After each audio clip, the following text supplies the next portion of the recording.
Excellencies, ladies and gentlemen, I am delighted to address you at this virtual session of the pre-summit of the UN Food Systems Summit today. The right to food is a fundamental human right.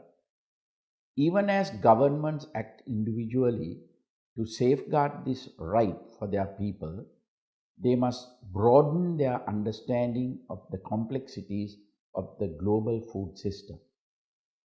Transforming this system is an essential part of the adaptations we must make to sustain humanity and our planet. The ongoing COVID-19 pandemic has greatly increased our awareness that we all share one deeply interconnected world. Even though humanity is socially, politically, and economically diverse, the key challenges it faces are all universal. These cannot be faced by individual nations alone.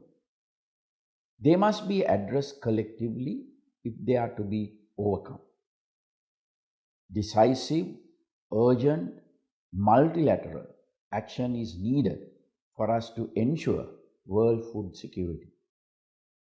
Mitigate climate change, strengthen ecological conservation, combat loss of biodiversity, and ensure that people everywhere can sustainably achieve their aspirations.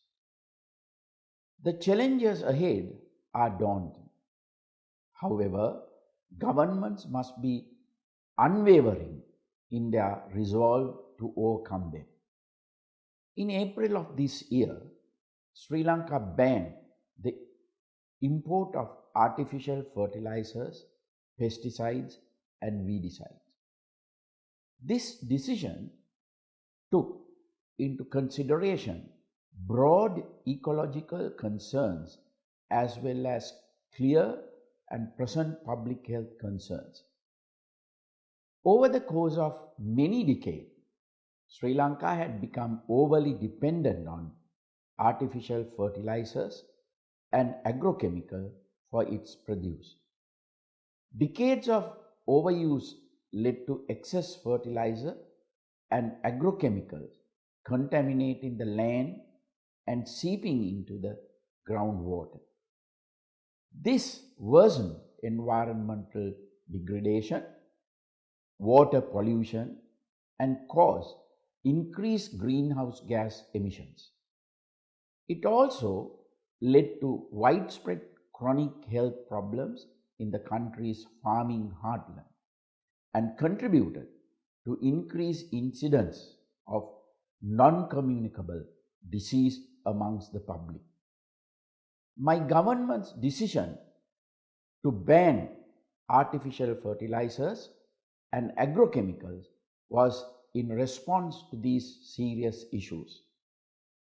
Despite teething problems that must be overcome in the short term, this decision will enable a much needed national transition to a healthier, more ecologically sound system of organic agriculture in the long run.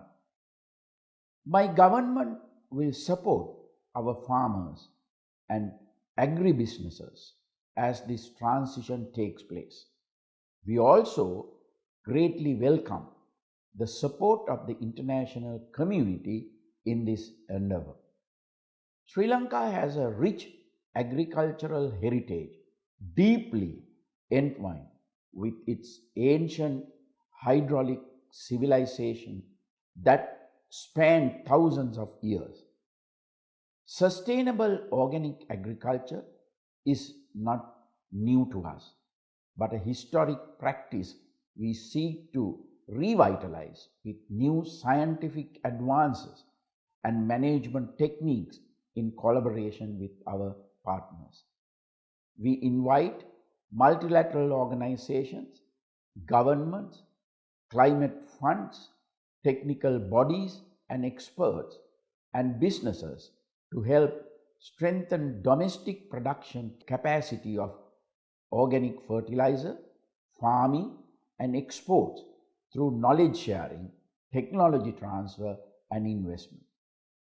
Through these improvements, I am confident that Sri Lanka will be able to sustainably transform its food system and ensure greater food security and nutrition for its people.